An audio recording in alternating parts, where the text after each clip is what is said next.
and welcome back to Small Town with Matt Gaff. I'm your host, Matt Gaff, and today we're talking about the birth of Christ. It's December 7th. That's what the release date for this podcast will be. So I think what we're going to kind of do is go through the story of the birth of Christ and kind of see how that relates to everything going on in the world today. First off, I want to shout out to everyone who's downloading the podcast. Just had a phenomenal download in one day, which was so crazy. I'm blessed.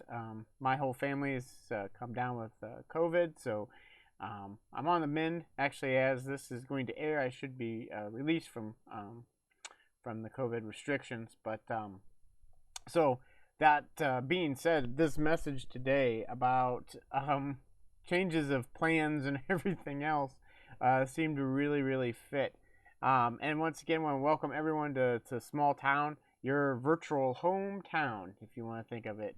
If you're from another country or from another state and your town is huge, just think of this as your little home away from home.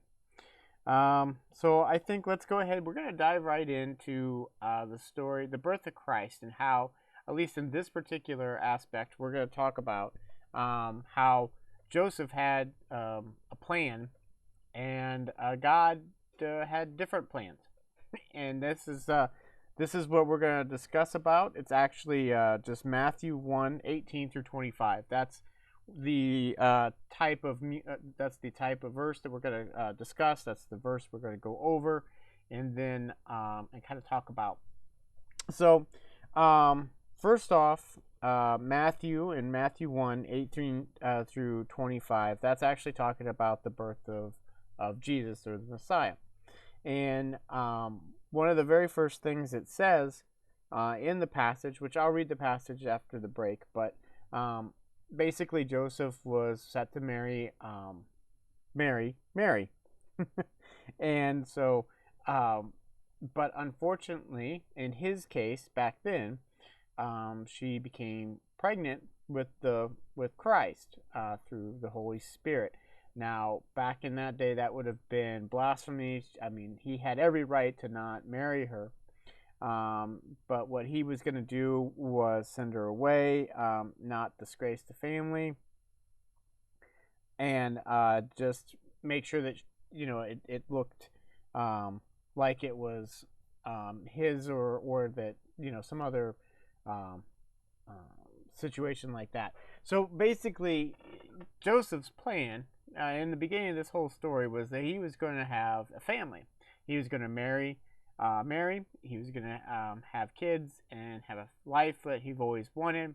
He was, from all accounts, he was obviously Jewish at the time, and so therefore, family is a big deal, even with Christians too. But I think what's really nice about the way this all goes is that he had a plan, but he was willing to listen to what God wanted and change those plans, and have an open heart to change those plans. A lot of times, we went over the whole pray, right, with the praise, relent, ask, yield. So a lot of times we don't yield. A lot of times we'll ask for things, but then when a plan comes up that's not of our own, we don't always like it. I know it works sometimes. If it's not your idea, you don't like to go along with it. Or if you're helping out with something at church or something, a lot of times, they'll be like, hey, let's do this instead. And, that you don't find it beneficial, but maybe someone else does. But that's, we see this situation all the time. You have a plan and it changes. I was not planning on getting COVID. I got COVID. And so I'm missing work. I missed work, but I'm able to work from home, luckily, and I have a great company that I work for, so it all works out. But once again, I had a plan. I didn't plan on getting COVID anytime soon, especially not close to around the holidays. But we did. We worked through it. I've been able to read a lot more of my Bible. Unfortunately, I shaved my beard because with being sick, it kind of helped to do to clear out your nose and nasal and everything. It makes it really a whole lot easier when you don't have a beard on. So I had to shave that off. But once again, change. Now, there's a lot of things that change.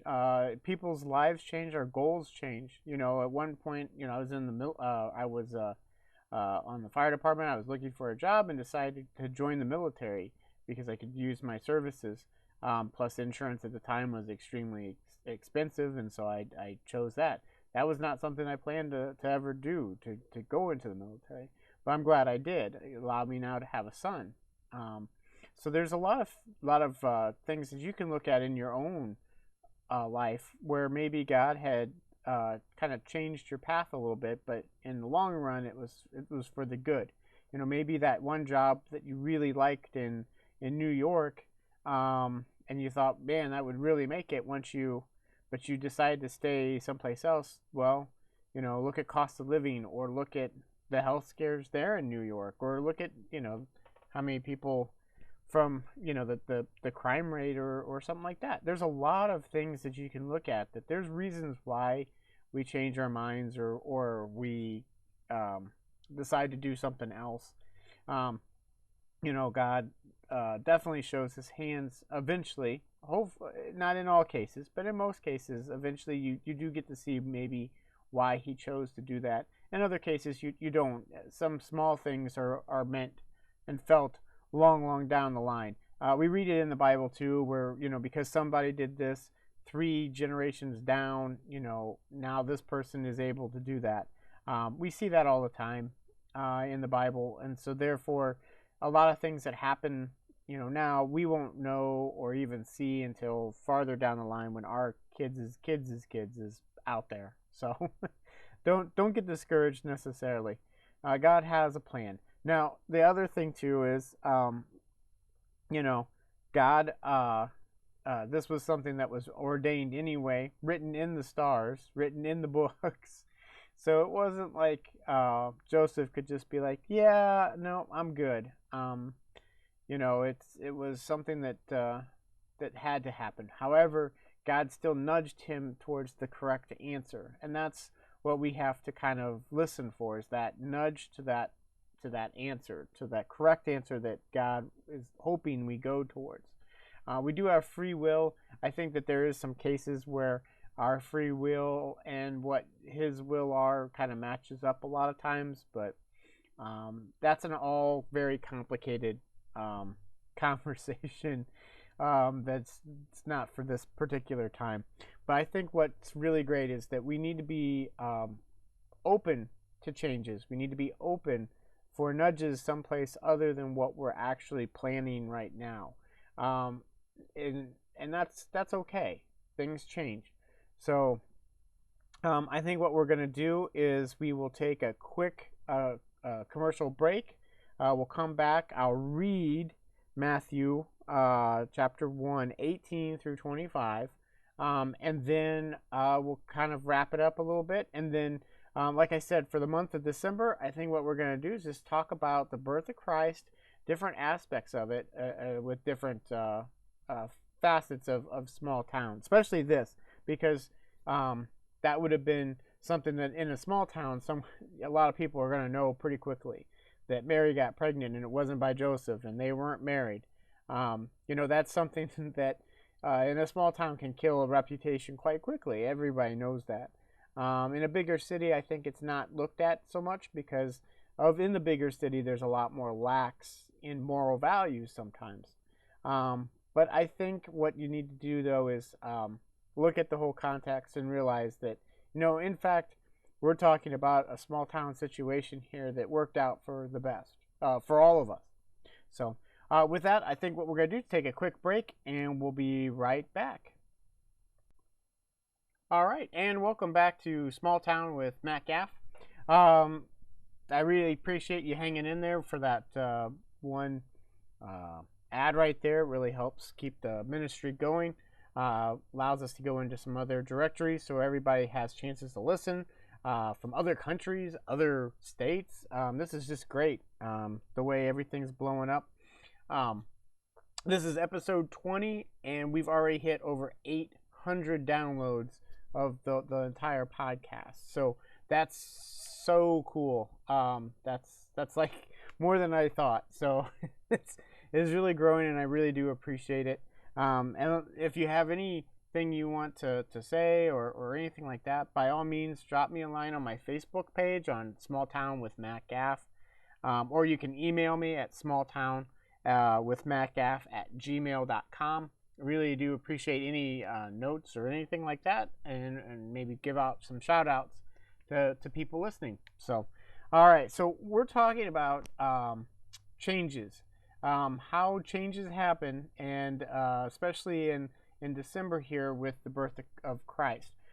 We have talked about what Joseph's expectations were. He was supposed to get married to Mary and have a family.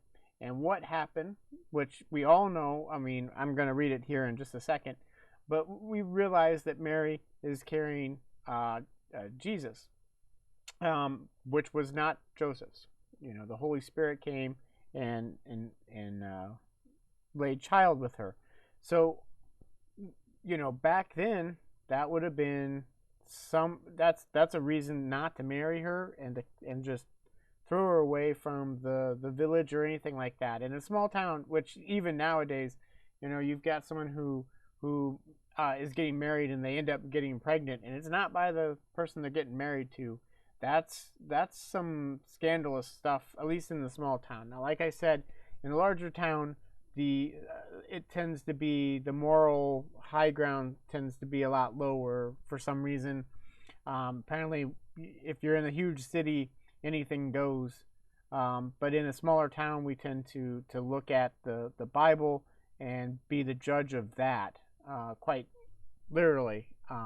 So that's where Joseph and all this wonder would be, at least in a small town, be in just as much trouble as what she would be for even thinking about wanting to marry her because of what has happened. So I think what we're going to do, let's go ahead and read it. I'm just going to read it for you, and then we'll kind of wrap up the segment, and then with this. So it says, "Now the birth of Jesus the Messiah was as follows. When his mother Mary had been betrothed to Joseph, before they came together, she was found to be pregnant by the Holy Spirit. And her husband Joseph, since he was a righteous man and did not want to disgrace her, planned to send her away secretly. But when he had that thought this over, behold, an angel of the Lord appeared to him in a dream, saying, Joseph, son of David, do not be afraid to take Mary as your wife, for the child who has been conceived in her is of the Holy Spirit.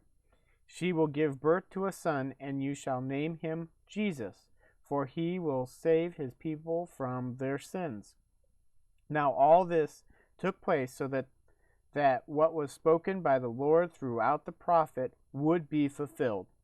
Behold, the virgin will conceive and give birth to a son, and they shall name him Immanuel, which translated means God with us. And Joseph awoke from his sleep and did as the angel of the Lord commanded him, and took Mary as his wife, but kept her a virgin until she gave birth to a son, and he named him Jesus."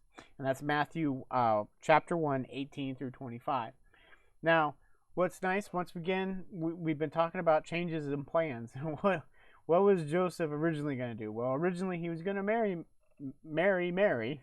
That's still so fun to say. So he was going to marry Mary and have a family.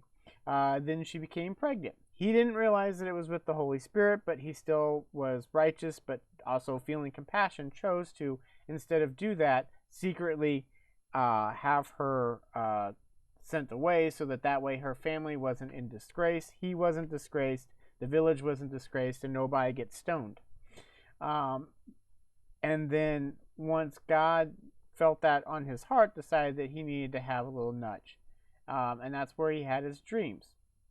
And had the dream of to take Mary, name the child Jesus, or Emmanuel, and continued to do with what the Bible prophecy had already stated should happen and needed to happen.